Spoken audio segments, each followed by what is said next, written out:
Natural hair colour కోసం చూస్తున్నారా? అయితే Anoos henna and black expert వాడండి. నమస్తే రమ్మగారు. నమస్తే జయ. ఏదైనా ఒక మంచి నావెల్ చెప్పుకుందామండి. మాలతీ చందూర్ గారి కథలు కొన్ని చెప్పాం కదా, మనసులోని మనసు అవును. అవి చెప్పుకున్నాం మనం. శతాబ్ది సూర్యుడు చెప్పుకున్నప్పుడు ఒక ఆవిడ నన్ను అడిగారు కాంచన మృగం కూడా చెప్పండి అని. కాంచన మృగం కొంచెం కాంప్లికేటెడ్ అని నేను పెద్దగా దాని మీద ముందుకు వెళ్ళలేదు. అందులో కథ కంటే వేరే వేరే విషయాలు చాలా ఉంటాయి కాంచన మృగంలో. మాలతీ చంద్రు గారు ఒక ఏమన్నారంటే ఎన్సైక్లోపీడియా లాంటి వారు. ఇంగ్లీష్ కథల్ని చాలా వాటిని తెనిగించడం అంటే అది అనువాదం చేశారు.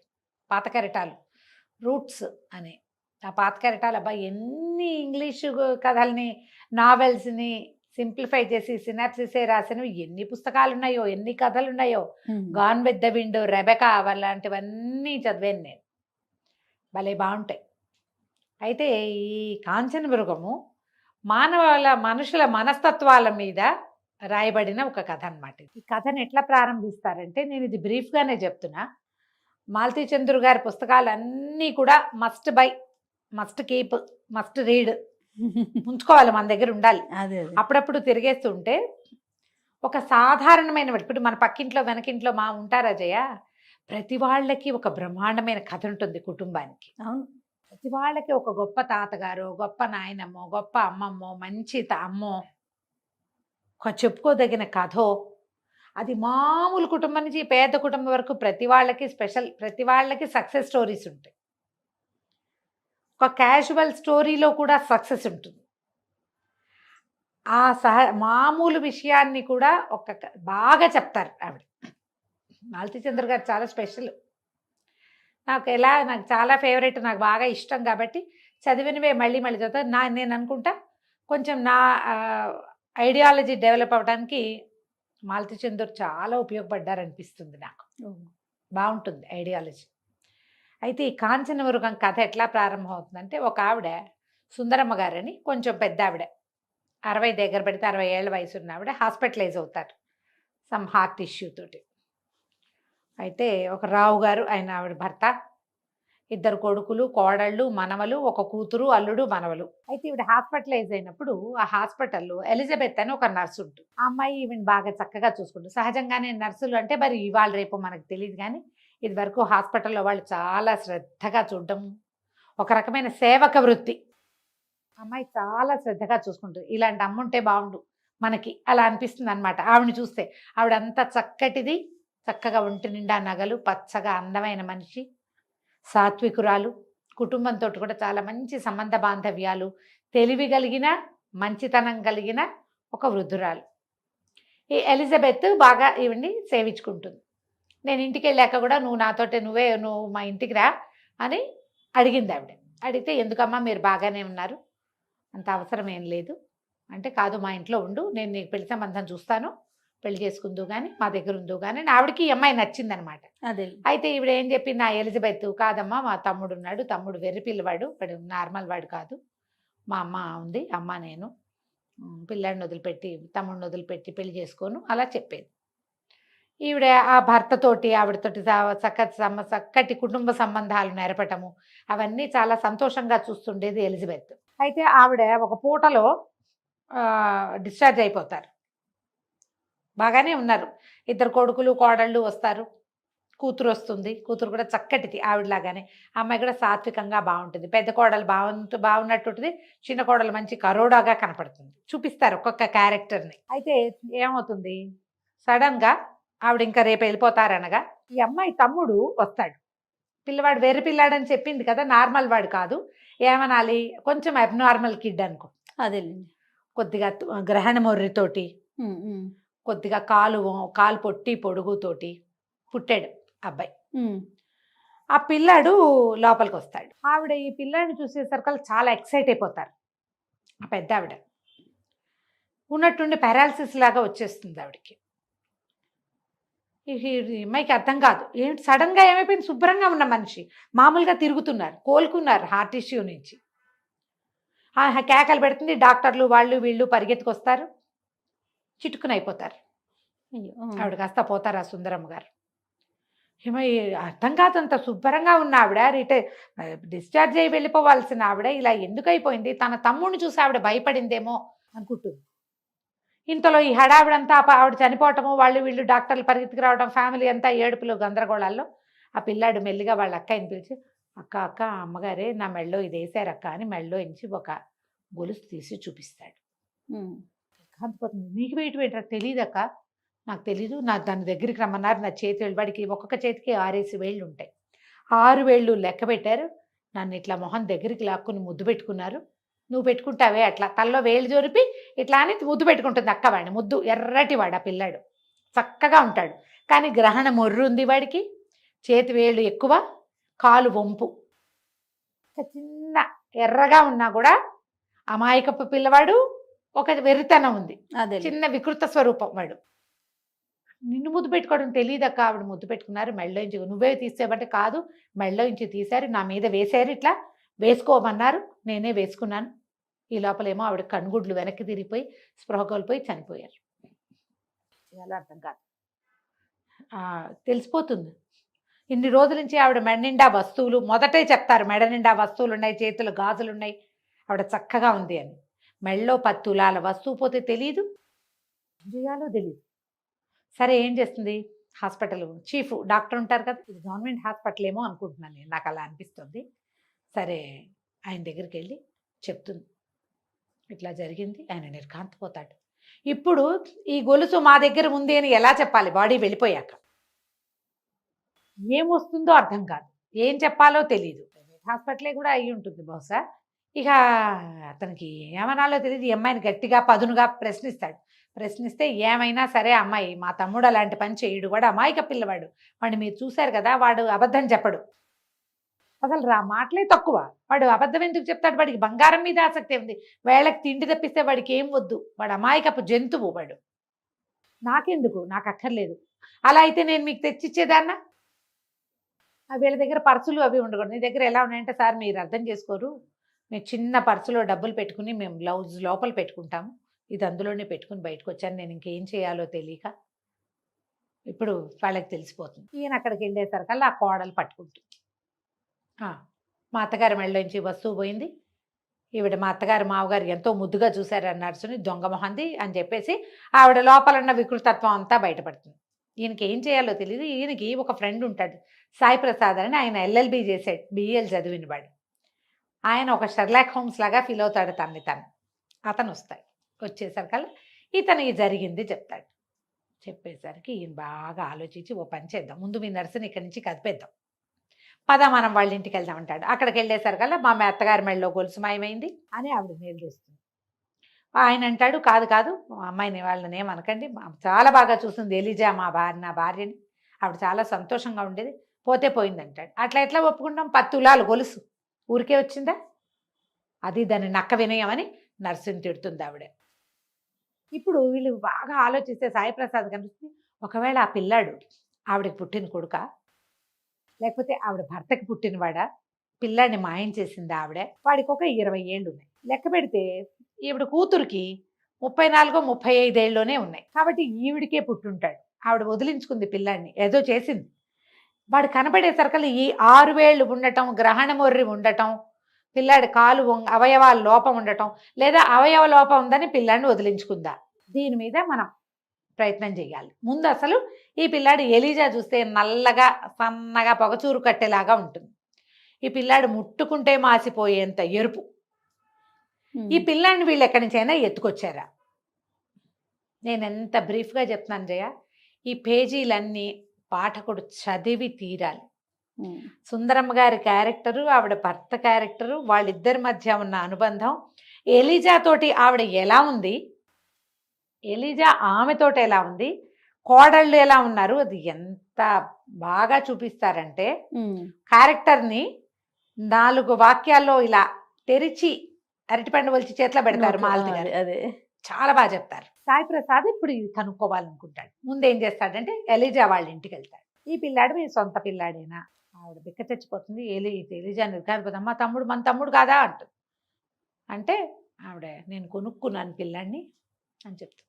ఓహో, కొనుక్కున్నట్టు కాగితం ఉంది నా దగ్గర, ఆ కాగితం ఏమిటి, ఎక్కడి నుంచి, అదేదో ఊళ్ళో మిషన్ ఆసుపత్రిలో నాతో పాటు పనిచేసే ఇంకొక ఆయ, వాళ్ళు ఒక పిల్ల తల్లి, ఆ పుట్టిన పిల్లవాడిని వాళ్ళు ఇచ్చేశారు.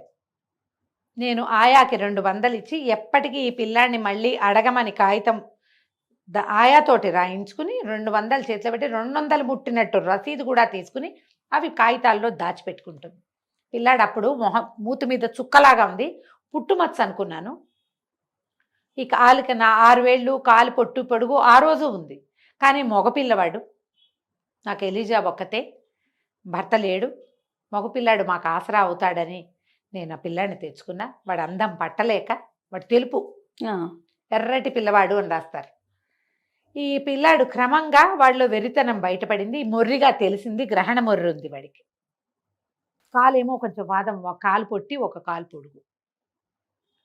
ఇక మాకు తోడు మా పిల్లాడు మావాడు, మేము వీడిని ఎవరికి ఇవ్వం, పిల్లాడిని వదలలేను నేనని చెప్తుంది. ఆ పిల్లాడు అమాయకంగా ఉన్న ఎర్రటి పిల్లవాడు. దీనికి అర్థం కాదు, తల్లి పిల్ల ఎలా ఉన్నారు హాస్పిటల్లో, ఈవిడ కాదా, సుందరమ్మ గారు కాదా, ఎవరినైనా తన భర్త వల్ల సంతానం కలగబోతున్న వాళ్ళని ఎవరినైనా అక్కడికి ఆవిడ తీసుకెళ్ళిందా, ఎవరికీ తెలియకుండా ఎలా మేనేజ్ చేసింది. ఈయన ఇది చాలా ఇంట్రెస్టింగ్గా ఉంది, పర్వాలేదు ఎంత ఖర్చైనా నేను ఈ ప్రయత్నం చేస్తానని ముందు అక్కడికి వెళ్తాడు. ఆ మిషన్ ఆసుపత్రిలో ఇంతకుముందు 20 ఏళ్ల క్రితం పనిచేసిన ఒక ఆయాన్ని పట్టుకుంటాడు. ఆ ఆయా వ్యవహారం అయింది. అప్పుడు క్రమంగా ఎట్లా తెలుస్తుంది, సుందరమ్మ గారి కూతురు, ఆ పిల్లకు ఒక 14-15 సంవత్సరాలే ఉన్నాయి. పిల్ల స్పృహలో ఉండేది కాదు, ఎర్రగా బక్కగా బలహీనంగా ఉండేది. పిల్లకి తెలియదు అసలు తనకి పిల్లాడు పుట్టాడని, పిల్లవాడు బతుకున్నాడని అమ్మాయికి అసలు తెలియని కూడా తెలియదు. పురుడు పోసి పిల్లని తీసుకెళ్ళిపోయింది తల్లి. ఆ పిల్లాడిని నాకు అప్పచెప్పింది. ఓకే, డబ్బు కూడా ఇచ్చింది పిల్లాడిని కాచుకోమని. నేను అమ్మేశా. ఇది అన్ని పక్కల నుంచి డబ్బులు లాగేసింది. ఈవిడ దగ్గర నుంచి తీసుకుని ఈవిడితో పాటు ఈ గర్భానికి కారణమైన కుర్రాడు కూడా వచ్చాడు అక్కడికి. ఓకే, ఆవిడ చాలా గట్టిగా కేకలేసి కుర్రాడిని పంపించేసింది. కానీ ఆ కుర్రాడిని ఈ ఆయా ఆకట్టుకుని అబ్బాయితోటి కూడా కొన్ని డబ్బులు పంపించేలాగా ఏర్పరచుకుంది. తర్వాత కనెక్షన్ పోయింది. ఈవిడ ఈ ఆయా వాళ్ళ దగ్గర డబ్బులు తీసుకుంది, పిల్లాన్ని కూడా అమ్మేసింది, క్యాష్ చేసేసింది మొత్తం. అలాంటి తెలివిగల వాళ్ళు ఇప్పుడు కూడా బోళ్ళ మంది ఉన్నారుగా. ఇప్పుడు కొల్లలు, ఇప్పుడు ఫోన్లు వచ్చినాయి, సోషల్ మీడియా వచ్చింది. అప్పుడు ఇప్పుడు ఎప్పటి సంగతి 70లో కథ. అప్పుడు ఇన్ని లేవుగా సౌకర్యాలు, ఓన్లీ ఉత్తరాలే ఉన్నాయి. సరే, అప్పుడు ఈ పిల్లవాడిని చూడ్డానికి వచ్చిన ఆ కుర్రాడెవరో పట్టుకున్నారు. అక్కడికి వెళ్ళాడు ఈయన. వెళ్తే అక్కడ ఆ ఆయనకి, అతను ఇప్పుడు పెద్దవాడైపోయాడు, 20 ఏళ్ళ నాడు అప్పటికే 18 ఏళ్ల కుర్రాడు, 17 ఏళ్లవాడు. ఇప్పుడు 37 ఏళ్ళ 38 ఏళ్ళలో ఉండాలి కదా. వాళ్ళ ఇంటికి వెళ్తే భార్య కూతురు ఉన్నారు. అతనికి కాళ్ళు లేవు, ఏదో యాక్సిడెంట్లో కాళ్ళు పోయినాయి. అతను ఏదో టీచింగ్ దాంట్లో ఉన్నాడు. ఈయన మెల్లిగా సాయి ప్రసాద్ గారు మెల్లిగా బూస్ట్ చేసి కనుక్కుంటాడు. కనుక్కుంటే అతను అదేదో చిన్నతనం, ఊరికే ఏదో చిన్న ప్రయోగంలాగా చేసాం, అనుకోకుండా తను ప్రెగ్నెంట్ అయిపోయింది. అప్పటికి మేము చాలా చిన్నవాళ్ళం. ఇతనికి 16 నుండి 17, ఆ పిల్లకి 14 ఏళ్ళు, 10th క్లాస్ కూడా కాదు. వాళ్ళ అమ్మగారు ఎప్పుడైతే తెలుసుకున్నారో నన్ను గట్టిగా వార్నింగ్ ఇచ్చారు. నన్ను వాళ్ళ ఇంటి ఛాయలకు కూడా రానివ్వలేదు. పంకజం ఆవిడ కూతురు పేరు. పంకజాన్ని ఎక్కడికో తీసుకెళ్ళిపోయారు. తర్వాత తిరిగి వచ్చారు. నేను నా బేబీ అక్కడ ఉన్నాడని నేను వెళ్ళా అక్కడికి. తర్వాత ఆ ఆయా నన్ను కూడా రానివ్వలే. నేను కొంత డబ్బు ఇచ్చా కొంతకాలం పాటు. తర్వాత ఏం జరిగిందో కూడా నాకు తెలియదు. వాడికి నాకు పిల్లవాడు చనిపోయాడని ఉత్తరం రాసింది. చనిపోలా, పోగొట్టేసింది అదే. పిల్లవాడు పోయాడు అనుకుంటున్నారు. అయిందా? ఇప్పుడు ఈ అప్పుడు జరిగిన సందర్భం, ఈ ఆయా ఏం చెప్పింది దీనికి, ఆవిడ ఒక మంచి ఎత్తరి తెల్లటి దెబ్బపండు లాంటి రంగున్న మనిషి, పిల్ల చిన్నపిల్ల, ఆవిడ దగ్గర బాగా సొమ్ముంది. ఆ సమయానికి ఆవిడ భర్త ఫారిన్ వెళ్ళారు. ఫారిన్ వెళ్తే మగపిల్లలిద్దరిని ఎవరికో అప్పచెప్పి ఆఖరి పిల్ల అయిన కూతురుని తీసుకుని ఈవిడ మిషన్ ఆసుపత్రికి వచ్చి రహస్యంగా పురుడు పోసి పిల్లవాడిని వదిలిపెట్టి వెళ్ళిపోయింది. కూతురుని తీసుకెళ్ళిపోయింది ఆవిడ. ఆ పిల్లాడు అబ్నార్మల్ కిడ్, పుట్టినప్పుడే వాడు సరైన పిల్లవాడు కాదు. కానీ ఆవిడ పుట్టిన బిడ్డని తల్లి చూడలా, అమ్మమ్మ చూసింది. పిల్లాడి చేతికి 6 వేళ్ళు ఉండటం, కాళ్ళు తేడాగా ఉండటం, వాడికి గ్రహణ మొర్రు ఉండటం, అచ్చు గుద్దినట్టు ఆ కుర్రాడి పోలిక, తండ్రి పోలిక. ఆవిడ ఆ పిల్లాడిని హాస్పిటల్లో చూడంగానే గుర్తుపెట్టేసింది. ఎందుకంటే ఇదే వయసులో ఆ కుర్రాడు తమ ఇంటి చుట్టూ తిరిగాడు, తన మ్. కూతురుతోటి స్నేహం చేసిన వాడు. మొహం గుర్తుపట్టేసింది, చేతి వేళ్ళు చూసేసరికి పిల్లాడు బతికున్నాడని తెలిసిపోయి పిల్లాడిని ముద్దు పెట్టుకుని ఆ మెళ్ళో వస్తువు వాడికి ఇచ్చింది. ఇప్పుడు దీన్ని ఎట్లా ఒక లైన్లోకి తీసుకురావాలి? పంకజానికి పెళ్ళయింది, 2-3 పిల్లలు ఉన్నారు, ఫారిన్లో ఉంటోంది. ఈ అమ్మాయి వచ్చింది, వాళ్ళ ఆయన పిల్లలు కూడా వచ్చారు.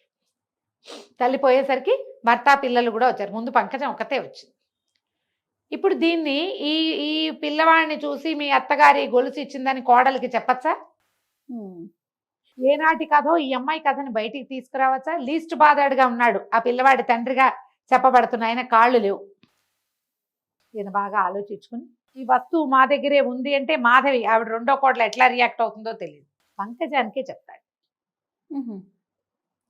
ఆమెతో మాట్లాడాలని పిలిచి చెప్తే ఆవిడ ఒక చిన్న నవ్వు నవ్వుతుంది. అమ్మాయి నేను చాలా చిన్నదాన్నప్పటికీ ఏదో పుస్తకాలు చదివి మేమిద్దరం ఒక ప్రయోగం లాగా చేసాం. అది మా అమ్మకి తెలిసింది, అనుకోకుండా ఈ ప్రెగ్నెన్సీ వచ్చేసింది. మా అమ్మ నన్ను అక్కడికి తీసుకెళ్ళింది. 24 గంటలు మత్తులండి. ఆ పిల్లాడి మీద నాకు ఏ వ్యామోహము కలగకుండా, ఆ ప్రెగ్నెన్సీ మీద మామూలుగా ఏముందమ్మా, గర్భస్థ శిశువు పట్ల వ్యామోహం కలుగుతుంది తల్లులకి. ఎంత చిన్న పిల్లైనా 12 ఏళ్ళు 13 ఏళ్ళ పిల్లలకైనా లోపల పెరిగిన శిశువు మీద ఉంటుంది పాశం. అది తెలియకుండా నన్ను ఒక రకమైన ట్రాన్స్లో ఉంచి నా జీవితాన్ని మా అమ్మ మళ్ళీ బిల్ట్ చేసింది. మీకేమీ రిగ్రెట్ లేదంటే నాకేం తెలీదు. ఇప్పుడు రిగ్రెట్ అయ్యి అదేదో తెచ్చుకొచ్చి ఈ మొత్తం జీవితాన్ని మా అమ్మ ఏ సౌధాన్ని నా కోసం కట్టిందో దాన్ని పాడు చేసుకున్నా నేను. వాడు ఎక్కడో పెరుగుతున్నాడు, హాయిగా ఉన్నాడు, ఎందుకు వాడి జీవితాన్ని నేను పాడు చేయటం? నాకేం మాతృత్వ భావన తెలియదు అసలు నాకు. మరి మీ వదిన గారు అడుగుతారు గొలుసు కోసం. మా వదినకి ఏం సంబంధం? మా అమ్మ బంగారం మీద, మా అమ్మ బంగారం నాది. అందులో రాస్తారు జయ, తల్లి బంగారం కూతురుది. మా అమ్మకి మా వదినకి ఏం సంబంధం? ఆవిడకేం సంబంధం లేదు, ఆవిడకి ఏం సంబంధం లేదు. ఆవిడ నేను ఎలా నోరు ముయించాలో నేను చూసుకుంటాను. ఈ గొలుసు మా అమ్మ ఎవరికి ఇవ్వదలుచుకుందో వాళ్ళకి అప్పచెప్పండి. వాళ్ళని నాకు చూపించాల్సిన అవసరం లేదు. వీళ్ళు ఏం చేస్తారు, ఎలిజా వాళ్ళని ఇక్కడ వాళ్ళు పోలీస్ రిపోర్ట్ ఇస్తామంటుంది కోడలు. అందుకని వీళ్ళని ఇంకో చోటకి తరలిస్తారు. అక్కడెక్కడో ఊటీలో ఎవరో ఫ్రెండ్స్ ఉన్నారు, మీరు అక్కడికి వెళ్ళిపోండి అని చెప్పి. కథ ఎట్లా బిగువుగా సాగుతుందంటే జయ, ఇందులో ఎన్ని క్యారెక్టర్లు ఉన్నాయి. రావు గారు భార్య, చనిపోయిన పెద్దావిడ. ఆ రోజుల్లో ఈ పిల్ల ఎప్పుడైతే తన కూతురు కన్సీవ్ అయిందో, ఆ చిన్న 14 ఏళ్ల పిల్ల, ఆ సమయానికి ఆవిడ అదృష్టం బాగుండి భర్త ఫారిన్ వెళ్తారు. అప్పుడు అమెరికా నుంచి ఇన్ని ఫోన్లు, వీడియో కాల్స్ అవి ఏమైనా ఒట్టి ఉత్తరాలే, టెలిగ్రాములు ఉత్తరాలే ఉండేవి. ఏరోగ్రామ్ అనేవాళ్ళు ఫారిన్ నుంచి వచ్చే ఉత్తరాన్ని ఇన్లాండ్ కవర్ లాగానే ఏరోగ్రామ్ రాయటం అని ఉండేది. వారం పట్టేది. ఆ సమయంలో ఈవిడ కూతురుని తీసుకుని ఆ ఊరు వెళ్ళిపోయి, ఈ తెలియక చేసిన ఒక పని వల్ల వాళ్ళ జీవితాంతం రిపెంట్ అవ్వాలి కదమ్మా.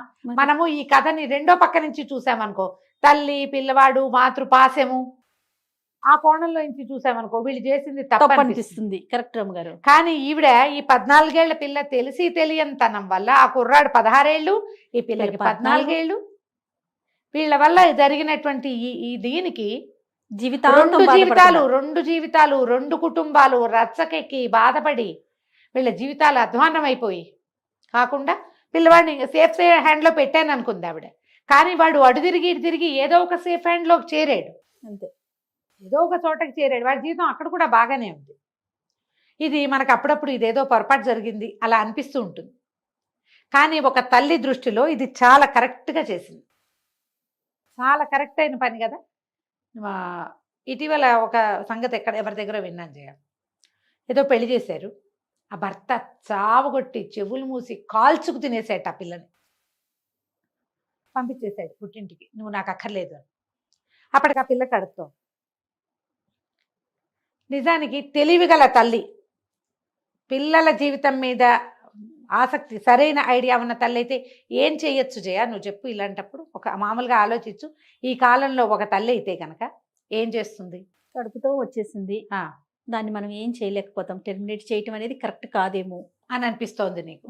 టెర్మినేట్ చెయ్యరు అనుకో, చెయ్యరు. ఆ పిల్లాడిని గంటుంది, పిల్లనో గంటుంది, పిల్లాడు పెద్దవాడు అవుతాడు. ఈ పిల్లకి ఇంకో జీవితం కుదురుతుందా? ఇంకా వీళ్ళు చూసుకోగలిగితే ఈ పిల్లకి ఇంకొక జీవితం ఇవ్వచ్చు, కానీ చూడగలరు చూడలేరు. టెర్మినేట్ చేయకుండా ఉంచి ఆ పిల్లాన్ని పెంచాల్సి వచ్చి దానికి ఇంకో పెళ్లి లేదు, వాడెవడో దౌర్భాగ్యుడు పరమరాక్షసుడైన వాడి తాలూకు సంతానాన్ని మొయ్యాల్సి వచ్చింది, పెంచాల్సి వచ్చింది. ఇప్పుడు తన పిల్లల దృష్టితో ఆలోచించాలా, ఈ లోపల ఉన్న దాని గురించి ఆలోచించాలా? ఎవరైనా ఏం చేస్తారు ఇప్పుడు? చట్టం, న్యాయం ఇలాంటివి మాట్లాడుకుంటే ఇలాంటి పనులు చేయకూడదు రమ్మగారు. అవునా కదా? చట్టం దృష్టిలో నేరం. ఇప్పుడు కాదుగా, ఇప్పుడు కాదు, ధర్మం కూడా కాదు, భ్రూణహత్య మహాపాపం, ఇది చేయకూడదు. పోనీ కన్న సంతానాన్ని వాడు తీసుకుంటాడా అంటే వాడు తీసుకోడు. పోనీ అక్కడ తీసుకుంటే మాత్రం వాడు రాక్షసుడు పెళ్ళాన్ని చావగొట్టి చెవులు మూసేవాడు. అందుకనే సంతానాన్ని ఎవరికో కూడా ఇచ్చేసి ఉండలేరు. ఇలాంటి విపత్కర స్థితిలో ఒక తల్లి తెలివిగల ఆవిడ ఏం చేశారు రమ్మగారు? ఈవిడ ఇదే చేశారు, ఆ సంగతి అడక్కు. అలాంటి పరిస్థితులు వచ్చినప్పుడు ఎప్పుడు కూడా మనం ఇతరులని ఎగ్జాంపుల్గా తీసుకోకూడదు. నీకేది ఇంపార్టెంట్ చూసుకోవాలి. ఒకటి ధర్మం అనేది ఒక పెద్ద పాయింట్ అయితే, జీవితం అనేది ఇంకా పెద్దది. జీవితమే పెద్దది ధర్మం కంటే. ఎప్పుడు కూడా తన్ను మాలిన ధర్మం మొదలు చెడ్డ బేరం చేస్తారట్లా. తెలివిగల వాళ్ళు చేసే విధానం ఒకటి, ధర్మం పక్కన నిలబడాలని. ధర్మం ఎప్పుడు నీ పక్కన నుంచోదు, నువ్వు దాన్ని ఎంతసేపు ముందుకు తీసుకెళ్లాల్సిందే, అనుభవించాలి దాన్ని. కష్టమో నిష్ఠూరమో ఏదైనా కానీ ఎవరి విజ్ఞతను బట్టి వాళ్ళు చేస్తారు జయ. మనం వాళ్ళ పక్షాన మాట్లాడలేము, వీళ్ళ పక్షాన మాట్లాడలేము, పరిస్థితులను బట్టి. ఈ సుందరమ్మ గారి పరిస్థితి ఇది. ఆవిడ ఆ పని చేస్తారు. ఎప్పుడైతే ఈ పిల్లాన్ని చూశారో ఆవిడ గుర్తుపట్టి ఆ బంగారు వస్తువు ఇస్తారు. కథ ఎంత పట్టుగా బిగువుగా, మనం ఏ పక్షం వహించాలో తెలియని ఒక దాంట్లో మనని చివరి దాకా తీసుకెళ్తుంది. కాంచన మృగం చాలా బాగుంది రమ్మగారు. చదవండి మీకు దొరికితే కనుక. డెఫినెట్గా నేను చెప్పిన దానికంటే 100 రెట్లు బాగుంటుంది. డెఫినెట్గా అండి. అయితే ఆన్ స్క్రీన్ మీరు నాకు ఆన్సర్ చెప్పలేదు, ఆఫ్ స్క్రీన్ అయినా నాకు కెమెరాస్ ఆఫ్ అయ్యాక ఆవిడ ఏం చేశారో నేను తెలుసుకోవాలనుకుంటున్నాను. ఎవరి ధర్మం వాళ్ళది దాని మీద వాళ్ళ అవగాహనని బట్టి వాళ్ళ ఇప్పుడు ఏం చేయాలి అనేది నా దగ్గరకు వచ్చిన ప్రశ్న. అదే పరిస్థితి ఒకటి ఉంటుంది కదా రమ్మగారు. సో సారీ అండి, ప్రేక్షకులకి నేను చెప్పలేకపోయినా రమ్మగారిని అడిగి నేనైతే తెలుసుకుంటాను. వాళ్ళు ఏం చేశారో నాకు తెలీదా రమ్మగారు? నన్ను అడిగారు ఇప్పుడు ఏం చెయ్యాలి, మీరు ఏం చెప్పారు, సలహా నాకు చెప్పండి. నేనేం చెప్తాను జయ, మామూలుగా నేను చెప్తాను రమ్మగారు. విను, నేనేం చెప్తాను మామూలుగా, మీరు రాసుకోండి ఏది ముఖ్యం మీకు. ఇప్పుడు అది తప్పో ఒప్పో ఇతరుల మీదకి ఎందుకు వెళ్ళిపోవాలి? వాళ్ళు చెప్పారు కాబట్టి మేము చేసామనకూడదు. మీకై మీరు చేయాలి ఏదైనా సరే. అందులో ఇలాంటి పరిస్థితి అప్పుడు మీకై మీరు చెయ్యాలి, సలహాదారులు కాదు. ఎవరైనా గురువు గారు ఉంటే బోధించవచ్చు ఒకటి, లేదా ఒక తల్లి మీ పిల్ల 25 ఏళ్ళు పెరిగిన పిల్ల లోపల ఉన్న ఒక 3-4 వారాల 6 వారాలదా ఎలాంటి భవిష్యత్తు ఇవ్వగలుగుతాం మనం? ఇవి ఎవరికి వాళ్ళు ఆలోచించుకోవాలి కదమ్మా. ఈ రోజుల్లో అంత ఆలోచన ఎవరు చేయటల్లా. ఈ ధర్మం పిచ్చి ఉన్న వాళ్ళు కొంతమందే ఉంటారమ్మా, అంత ఆలోచించట్లేదు. పిచ్చని నేను ధర్మం పట్ల వాళ్ళకున్న అవగాహనని బట్టి వాళ్ళు ఆ రకంగా ఆలోచిస్తారు. పరిస్థితులు రమ్మగారు, పరిస్థితులను బట్టే కదా. ఈ కాంచన మృగం మాత్రం మనకి సుందరమ్మ గారు చేసింది కరెక్టేనని అనిపిస్తూ ఉంటుంది, అప్పుడప్పుడు అనిపిస్తుంది. ఏది ఇంపార్టెంట్ అనేది. ఇప్పుడు వాడెవడో ఒక పిల్లవాడు ఒక అబ్నార్మల్ కిడ్ కనపడితే వాడి వైపే ఉండాలి అని మనకు అనిపిస్తుంది, కానీ వాడికి మంచి జీవితమే లభించింది. అది అందరికీ లభించకపోవచ్చు, అది ఈవిడికి మంచి జీవితమే లభించింది. నాకు అక్కర్లేదు, మా అమ్మ ఏం చేయాలనుకుందో నేను దాని మీద ఉంటానని చెప్తుంది ఆవిడ. ఇప్పుడు ధర్మాధర్మాలు నాకంటే ఎక్కువ మా అమ్మే ఆలోచించింది. మా అమ్మ ఒక ఐడియా ప్రకారమే చేసింది. ఆవిడ చేసిన దానికి దాని మీద ఉంటాను, నేను దీని మీద ఉంటాను. మా అమ్మ ఇవ్వదలుచుకుంది ఇచ్చేస్తుంది అంతే. అది నాకు ఇవ్వక్కర్లేదు, మీరు వాళ్ళకే ఇచ్చేయండి. మా అమ్మ ఎవరికి ఇచ్చిందో వాళ్ళ దగ్గరే ఉంచుకొనివ్వండి దాన్ని, వాళ్ళు ఏం చేసుకున్నా సరే దాన్ని. మా అమ్మే కరెక్ట్. చాలా బాగుంటుంది కదా, కుదిరితే చదవండి. ఈ డిస్కషన్ అంతా నిజానికి అనవసరమే అంతే, కాకపోతే ఇలాంటి సందర్భాలు కొన్ని అవుతాయి అంతే. 70లో రాశారు ఇది. సూపర్ రమ్మగారు. నమస్తే. నమస్తే జయ.